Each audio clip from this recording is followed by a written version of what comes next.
2023년 12월 9일 토요일 돈다방 미쓰리 2부 시작하겠습니다. 자, 1부에서는 제가 여러분들께서 올려주신 질문에 대한 제 생각을 좀 전해드렸고요. 조금 보완 설명을 하자면 2006년이죠. 2006년도에 인기를 끌었던 금융상품이 바로 적립식 펀드였습니다. 적금처럼 매달 얼마씩 돈을 넣어서 펀드 매니저들이 매달 들어오는 그 엄청난 자금으로 주식을 매수했죠.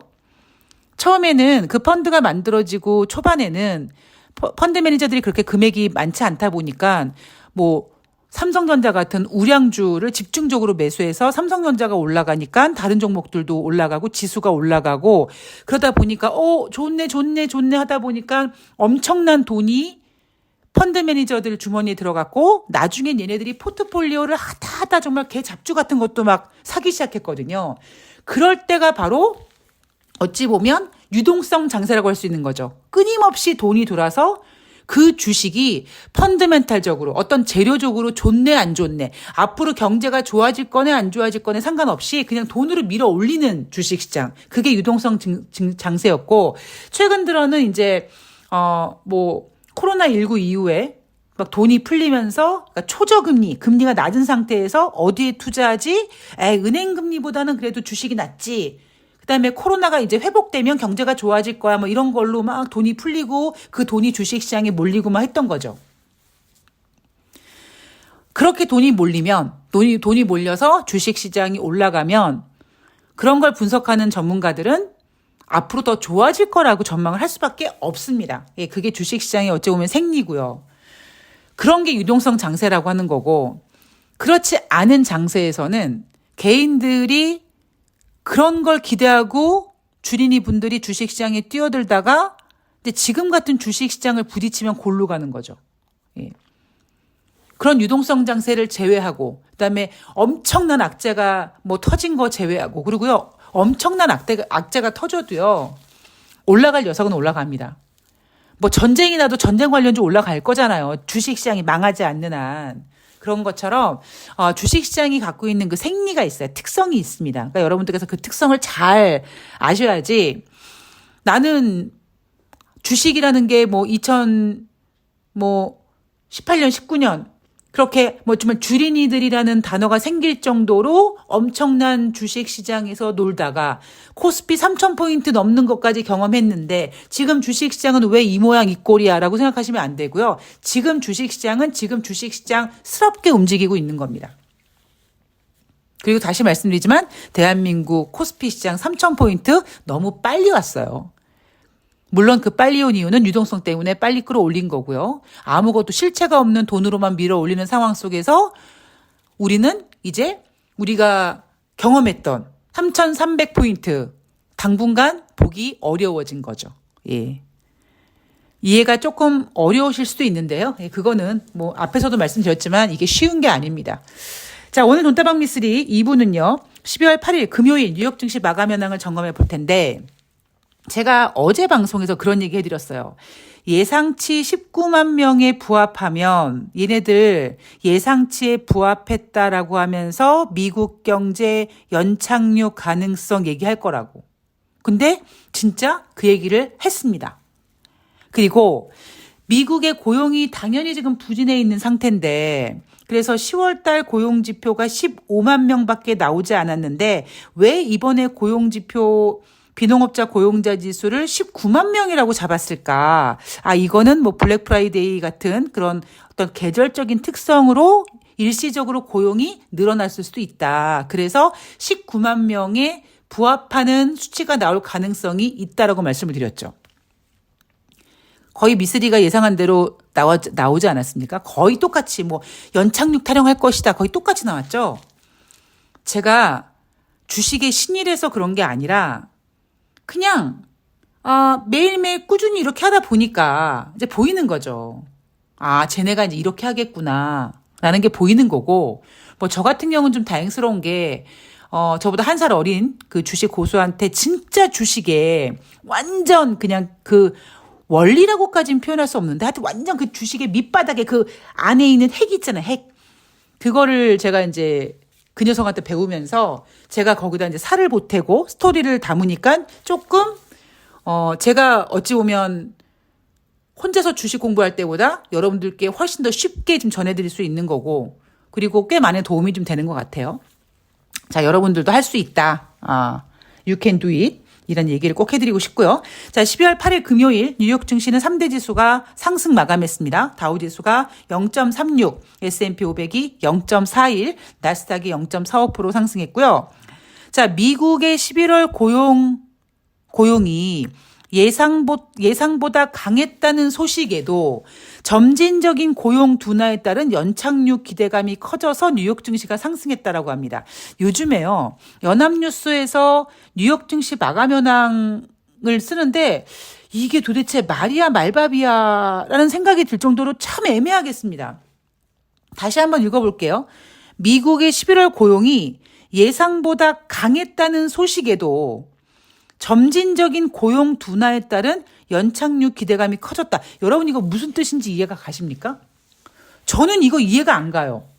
그러니까 뭔 의미인지는 알겠는데 이렇게 표현을 해버리면 뭐 개인 투자자들 이거 뭐 투자자들 주식하라는 겁니까 말라는 겁니까? 11월 고용이 예상보다 강했다는 소식에도, 그 에도라는 뜻이 뭐예요? 소식에도 불구하고잖아요. 그게 뭐였냐면 만약에 고용 지표가 잘 나왔단 말이에요. 그러면 연준이 저거 금리 인상 하겠구만 이렇게 생각할 수 있잖아요. 미국 경제가 강해서 연준이 인플레이션을 잡기 위해서 금리 인상을 하겠어 라고 생각을 했었어야 되는데 그 생각을 안 한 거죠. 왜? 뒤에 나오겠지만 이번에 잘 나온 고용 지표는 계절적인 요인도 분명히 있었고요. 거기에다가 실질적으로 고용 지표가 지금 아무리 19만 명이 나왔다고 해도 이미 주식시장은 지금 갖고 놀고 있는 이슈가 미국의 경기 둔화, 글로벌 경기 침체란 말이에요. 즉 미국 고용이 잘 나와도 연준이 금리 인상을 할 수 없을 거라는 것을 이미 알고 있다는 거죠. 그런데 11월 고용이 예상보다 강했다는 소식에도 불구하고, 즉 고용이 강했으니까 연준이 금리 인상을 할 것 같아라는 이야기가 나왔을 수도 있었음에도 불구하고 안 나왔는데 점진적인 고용 둔화에 따른 연착륙 기대감이 커졌다. 이게 어떤 개소리냐면요. 왜 여러분 미쓰리 머릿속에는요, 길게는 15개월, 짧게는 9개월, 8개월 전부터 미국 경제는 정점을 찍고 둔화되기 시작했어라고 얘기했을 때 그때 주식시장에서 뉴욕 증시에서 어떤 개소리가 나왔냐면 고용 좋아. 다른 경제 지표는 얘기하지 않습니다. 고용 좋아, 고용이 최고야. 그러다가 어느 순간부터 최근 몇 개월 전부터 고용이 꺾이기 시작했단 말이에요. 그랬을 때 뭐라고 표현했습니까? 이제 고용이 미지근해졌대요. 그래서 제가 막 비웃었잖아요. 야, 이씨 무슨 고용이 무슨 뜨거운 커피냐? 너무 뜨거워서 마시지 못했다가 이제는 미지근해가지고 마실만하게 딱 좋다고. 이런 개소리가 어디 있느냐 라는 얘기를 하지 않았습니까? 근데 이제는요, 그것도 표현이 좀 부족한 거야. 그래서 어떻게 표현을 하냐면 점진적인 고용 둔화에 따른 연착륙이 기대된다라는 거죠. 제가 연착륙 타령할 거라고 그랬잖아요. 왜냐하면 지금 미국 경제는요, 얼마 전까지만 하더라도 여러분 기억나시죠? 골디락스 타령했어요. 그래서 제가 골디락스 2019년도에 떠들다가 개박살 났다고 골디락스 아니라고 얘기했죠. 지금 미국 경제는 우리 미국 경제 둔화되고 있습니다라는 얘기를 인정해야 되는데 얘네가 그걸 인정을 못하고 있어요. 왜? 조 바이든 재선도 있고요. 중국이 먼저 망해야 되거든. 그런 상태에서 이거를 어떻게 표현하지? 그러니까 골디락스고 나발이고 다 집어치우고 연착륙이라는 표현을 쓰고 있다고 하지 않았습니까? 그런데 점진적인 고용 둔화에 따른 연착륙이라고 하는데 이런 헛소리가 어딨냐고요. 점진적인 고용 둔화가 뭡니까, 여러분? 경기 둔화예요. 점진적인 고용 둔화가 왜 연착륙입니까? 경기 둔화지. 그죠? 근데 왜 여러분들은 지금 미국에서 저렇게 예쁘게 연착륙이라는 표현을 쓰느냐. 자, 연착륙은 뭐다? 비행기가 착륙할 때 아주 그냥 자연스럽게 부드럽게 이게 쫙 내려앉는 거. 예. 근데 경제에서는 그런 건 없다라고 얘기했습니다. 그냥 딱 듣기 좋은 개소리예요. 뭐 경착륙, 연착륙 다 필요 없습니다. 경제가 둔화되는 거는 좋은 게 아닙니다. 왜냐하면 경제가 둔화되면은요. 그냥 일반인들은 아유 경기가 뭐 예전 같지 않네. 아유 그냥 그러네라고 하지만 어떤 곳에서는 어떤 사람들은 그 경기 둔화가 치명적일 수가 있거든요. 그래서 연착륙이라는 단어는 저는 의미를 두지 않습니다. 뭐 여하튼 미쓰리가 얘네들이 왜 예상치를 19만 명으로 해놨느냐. 그리고 예상치에 부합할 것 같다. 자, 예상치에 부합하면 얘네가 뭐라고 헛소리할 것이냐. 연착륙 기대감 커진다고 얘기할 거다라고 했는데 그대로 써먹은 거죠. 자, 경제 지표 보겠습니다. 일단 12월 소비자 심리지수 11월에 60.4였는데 12월에 69.4입니다. 자, 이건 어떤 의미냐? 미쓰리 네가 그랬잖아. 이 심리나 신뢰 같은 단어가 들어가면은 주식시장에 영향을 받는다며. 근데 11월 달 주식시장 되게 좋았는데 12월 달은 11월보다는 좀 별론데 왜 이렇게 소비자 심리 지수가 좋아? 라고 물어보신다면 연말이잖아요. 그리고 블랙 프라이데이 때 뭐 예상보다 뭐 더 소비가 늘어났다라고 얘기하면서 이게 자연스럽게 지금 연말 크리스마스까지 가는 분위기. 그러니까 사람들이 여러분 우리 같은 사람이요. 제가 농담 삼아서 그런 얘기 하거든요. 크리스마스 막 이러면 야 남의 생일날 왜 흥분하고 그래? 막 내가 이런 얘기 하는데 크리스마스 때 아무리 뭐 무뚝뚝하고 돌멩이 같은 사람도 반짝반짝 반짝이는 추리 같은 거 보면 트리 보면 예쁘지 않습니까? 설레이지 않습니까? 예. 기분 좋아지잖아요. 그것처럼 그냥 요때 줄 수 있는 약간 그런 분위기예요. 그런 분위기가 좀 많고 11월 말에 블랙 프라이데이 때 소비가 예상보다 늘어났던 거는 전 개인적으로 11월 달 주식장이 좋아서 그랬다라고 생각합니다. 예. 그래서 계절적인 요인이라는 게 분명히 있다라는 거를 좀 생각해 주셨으면 좋겠습니다. 자, 그리고 노동부에서 발표하는 비농업자 고용자 지수 19만 명을 예상했는데 19만 9천 명입니다. 자, 예상보다 9천 명 더 나왔어요. 그리고 10월 달 비농업자 고용자 지수는 15만 명이었었는데 이번에는 예상치조차 지난달보다 더 높게 잡았죠. 19만 명으로 잡았습니다. 여러분 지난달에 예상치 얼마였는지 아십니까? 18만 명이었어요. 근데 오히려 11월 달은 예상치를 지난달보다 10,000명 더 높게 잡아서 19만 명이라고 했습니다. 그래서 얘네가 왜 예상치를 이렇게 19만 명씩 잡을까라고 생각했더니 계절적인 뭐 블랙 프라이데이 이렇게 소비 시즌이니까 취업이 더 일시적으로 늘어날 수도 있나 보다 뭐 그런 생각을 했던 건데 재미있는 사실은요. 9월 달 비농업자 고용자 지수를 기존에 29만 7천 명이었습니다. 라고 자랑질을 했단 말이에요. 이때만 하더라도 미쓰리 너 미국 경제 안 좋다고 했지? 너 개소리 하지 마. 미국 고용이 지금 얼마나 좋은데 미국 고용 지금 비농업자 고용자 지수 9월 달에 30만 명에 육박해. 라고 지랄 연병을 하다가 이번에 수정하죠. 얼마큼 하느냐? 기존에 발표했던 29만 7천 명, 3천 명 부족한 30만 명에서 26만 2천 명으로 하향 수정합니다. 제가 경제는 장난질이라고 얘기하잖아요. 다시 말씀드리지만 그때 그러니까 10월이겠죠. 10월 달에 발표한 9월 달 비농업자 고용자 지수 29만 7천 명 있을 때 막 30만 명에 육박하니 막 난리 부르스를 치지 않았습니까?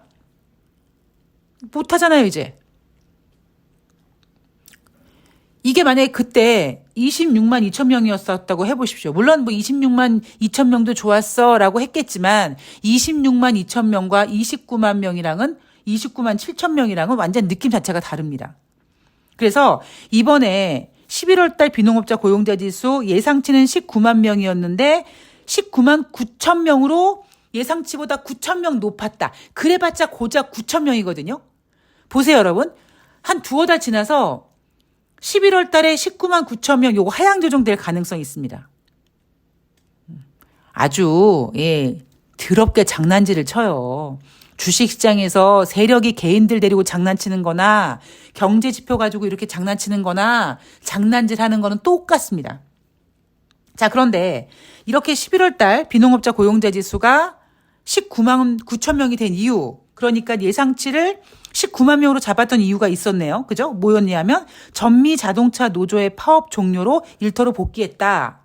저는 블랙 프라이데이라는 생각을 좀 했었었는데 뭐 그게 반영이 되는지 안 되는지 모르겠습니다만 어쨌든 큰 사건이 하나 있었네요. 전미 자동차 노조의 파업 종료로 그 사람들이 일터로 복귀해서 비농업자 고용자 지수가 증가했다. 그 사람들의 수가 한 3만 명 정도 된다고 합니다. 그러니까 19만 9천 명이었으니까 16만 9천 명 정도 예상하고 있는 거죠. 이게 좋았던 겁니까? 좋은 거 아니었어요. 그죠? 얘네들이 왜 19만 명으로 예상을 했었는지 우리가 그런 거를 미리 생각하는 거예요. 단순히 비농업자 고용자 지수 발표되는데 시장 예상은 19만 명이고 발표한 건 19만 9천 명이야. 뭐 예상보다 9천 명 잘 나왔어. 뭐 이렇게 그냥 주는 대로 넙죽넙죽 받아 먹는 게 아니라 이상하다. 지난달에는 예상치가 18만 명이었고 15만 명만 발표가 됐는데 왜 11월 달에는 예상치를 19만 명까지 올려놨지? 그런 거를 고민하는 게 저는 주식에서 돈 버는 방법이라고 생각을 합니다. 자, 12월 달 FOMC 회의 지금 금리 동결 가능성 98.4%고요. 3월 달에 금리 인하 가능성 45.6%로 60%에서 지금 45%로 다운됐어요. 왜 다운됐습니까, 여러분? 고용지표 잘 나왔거든. 잘 나왔다고 생각을 하거든요. 그리고 동결 가능성 53.5%입니다. 그러니까 금리 인하 가능성이 지금 동결 가능성보다 조금 힘이 밀리고 있어요. 예. 그러나 이거는 언제든지 뒤집힐 수 있습니다. 물론 저는 개인적으로 이날 금리 인하 가능성이 60% 아래로 내려온 이유 중에 하나가 분명히 다음 주에 12월 달 FOMC 회의 결과 제롬 파월 연준 의장이 금리 동결한 다음에 이제 기자회견을 할 텐데 금리 인하 어린 반푼 어쩔 수 없다 이런 얘기를 할 거기 때문에 그게 미리 반영이 된 게 아닌가라는 생각을 미리 좀 해봅니다.